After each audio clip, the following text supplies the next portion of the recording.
Hello everyone. This is a brief introduction to the System Performance Measure report using local Albany data. In total, it will take between 10 and 15 minutes and provide a quick overview of this important report. So the report is extremely large, so we'll only be highlighting some of the data at this time. But the goals of this presentation are to provide a brief explanation of the System Performance Measures report, offer an overview of each measure, including local Albany data, and discussing next steps. This presentation will not provide an in-depth analysis of the report or measures, but we're hopeful that this will be a jumping off point for further trainings and workshops. So what is the System Performance Measures report? First required in fiscal year 15, we've since submitted 15 and 16, making it possible to look at changes over time in the 7 interconnected measures. It largely uses HMIS data with a small PIT component and includes street outreach and all residential programs regardless of funding source. It should not be used to compare one COC to another, but rather to just measure progress within the COC from year to year to identify if there are ways to intervene or change or modify the system in the effort to address, reduce, and end homelessness. It's also extremely important for the HUD grant competition, and for the fiscal year 17 grant competition, system performance measures were worth 49 out of 200 points. So once again, this report is not meant to compare one COC to another. It is meant to be used as a tool for the community. That being said, it has several limitations, including data quality and HMIS data coverage.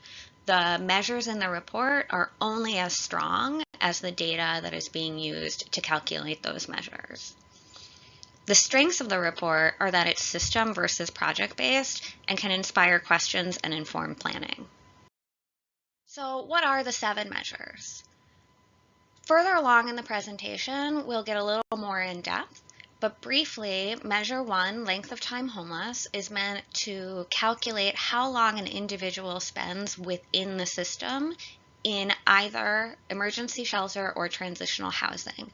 And that's regardless of the number of project stays they have or the number of agencies that they visit. So it actually follows and counts bed night information across the entire system. Measure 2 is returns to homelessness, and that is measuring the number of individuals who exit from a program to a permanent destination, but then later return to a provider recorded in the HMIS system. Measure 3 is the number of homeless individuals as reported in HMIS and the PIT. Measure 4 is income growth, and Measure 4 is the only measure that is specifically for COC-funded projects. Measure 5 is the first time homeless, and that's just counting individuals with no prior stays in HMIS.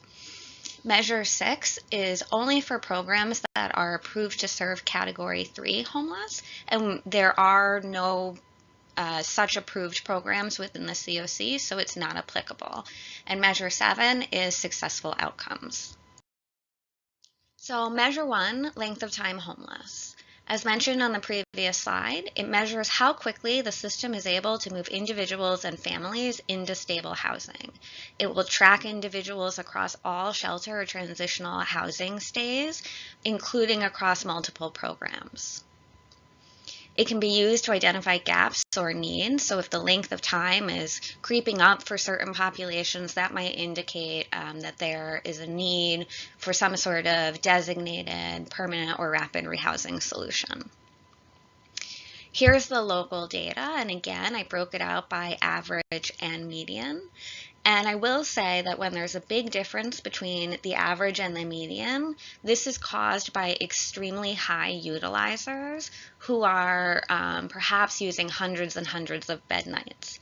Additionally, when there's a huge jump in the average between years without a corresponding jump in the median, that can indicate that there might be a data quality issue. So for example, if there are folks in program who haven't had their discharge processed and they're just kind of hanging out there, they can have a pretty significant impact on the average.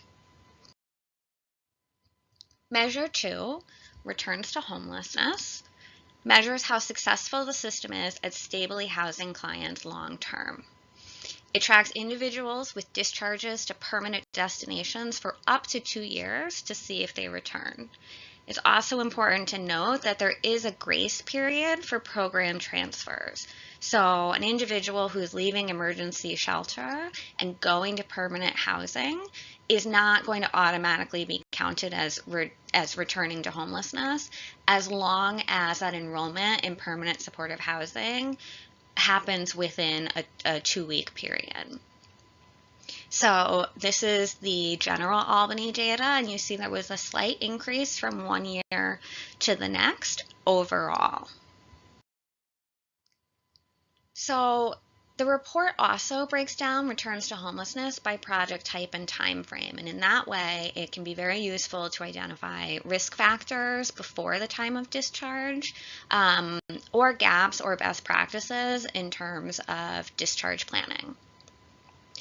Here's the information broken out by project type, and as you can see, although there was only a 1% increase in recidivism from 1 year to the next, when you look at it by project type, there's actually some pretty significant variation within each project type.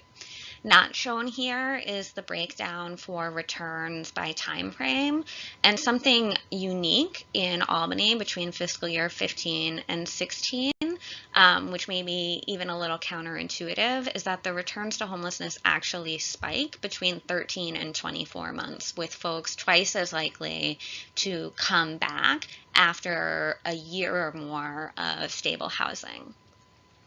I will also make a note about the street outreach data. Although those percentages are quite high, it actually represents a limited amount of individuals because most clients within the COC didn't have an engagement date or discharge info, indicating that they're potentially still being served.